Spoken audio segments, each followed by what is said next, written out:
Hi, I want to talk about some sort of misguided views of what market making and a market making style is. And again, this is taken from my newsletter, No End to the Ball on Substack. Again, there's in the description.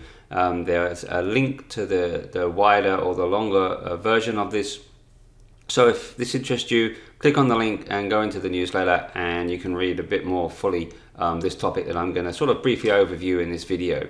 So if we go back in the day, back when I was learning to trade, there was a number of, a lot of market making houses, market making banks, and most products in some way had a market maker at the heart of them, whether it was trading through floors or trading on phones. Now that has changed a lot now, and a lot of markets are now essentially sort of platform based, right? People just input orders and orders get matched in that way in many markets.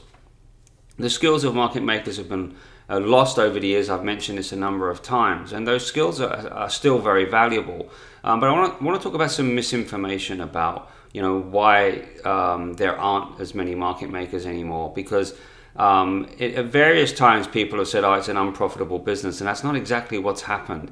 So firstly, when the trading floors, the futures exchanges I should say, when the futures exchanges transition to electronic platforms, there's a widely held view that most of the market makers from the floor couldn't make it anymore on the screens, and to some degree it's not accurate. There are a number of things going on at that time, a number of reasons why some people struggled but some didn't. A number did quite well. One of the first things you have to understand is that many of the people that transitioned from the floor to screen trading weren't market makers or traders on the floor. And again, if you look at my newsletter, I explain this concept a lot more. Also understand that the original platforms, trading platforms that were used back in 1999, 2000 were nowhere near what they are today.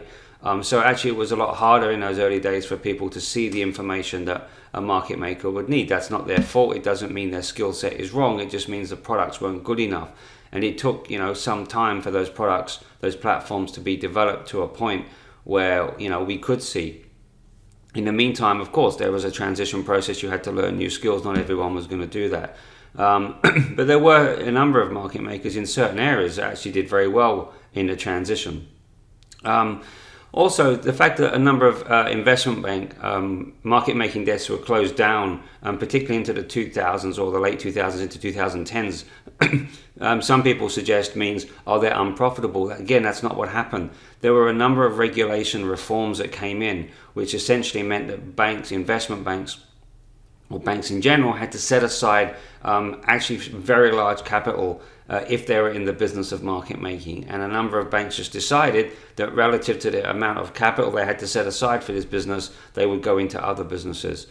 So again, it doesn't mean the market making desks weren't profitable. Regulation effectively forced it out. What we then saw was that non-bank firms would step in, such as hedge funds. And we know that many of the biggest hedge funds have, got involved in the market making business. And essentially, the better ones of those are using the similar techniques as those of us that were brought up in the old days use. Now, another side to this is high frequency traders, HFTs. A lot of people consider HFTs to be a market making style, and I would disagree. And there's quite a high failure rate of HFTs over the last sort of 6-7 years in particular.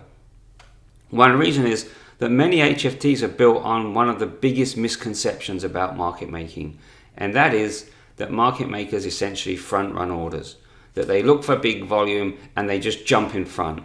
There's a lot of trading styles that are built on that method. There's a lot of order flow trading, in inverted commas, that is built on identifying big volume and jumping in front. And for a lot of retail traders, if I ask them what is market making about, they'll say, you recognize big orders and you front run them.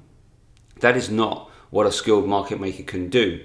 Unfortunately, a lot of HFTs who are not actually or haven't actually been built by market makers, they're built on that misconception too, that they can continually front run orders. It's not a winning strategy all the time. It's not a winning strategy, I don't believe, in the long run. Back in my day, and if you're a really good and a proper market maker, what separates you from what people think is your ability to fill an order, and that includes your ability to fill a big order. And if you think about it, when a firm like Citadel buys a retail order flow from, let's say, Robinhood or any of those sorts of firms. Do you think they're looking to front run those orders? Why would a professional front run an amateur? Of course, they're not looking to front run those orders. They're looking to fill those orders. And that is essentially what a market maker has to become skilled in, your ability to fill an order. And that becomes about your ability to recognize what are weak orders, what are strong orders, who's weak players, who's a strong player, what is a good order, what is not a good order. Your ability to differentiate those will then give you the ability to, sometimes you'll front run things, but not a lot. Sometimes you want to fill certain orders. Which orders do you want to fill? And in fact, the Norden method as a futures trading method is really just about working out, using those old school market making techniques, which are weak orders, why are they weak orders, who are the weak participants, and can we fill their orders, can we pick them off? So a lot of misunderstanding about market making. It's not about front running.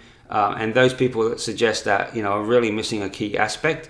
And this again is what happens when skill sets get lost and new people come in and it all gets muddled, because so many people are saying the same thing now about front running that it's easy for you to get that misconception that that's what market making is. So I want to set the record straight there. Again, if you want a more full view of this topic, then have a look at my Substack and the link that is in the description.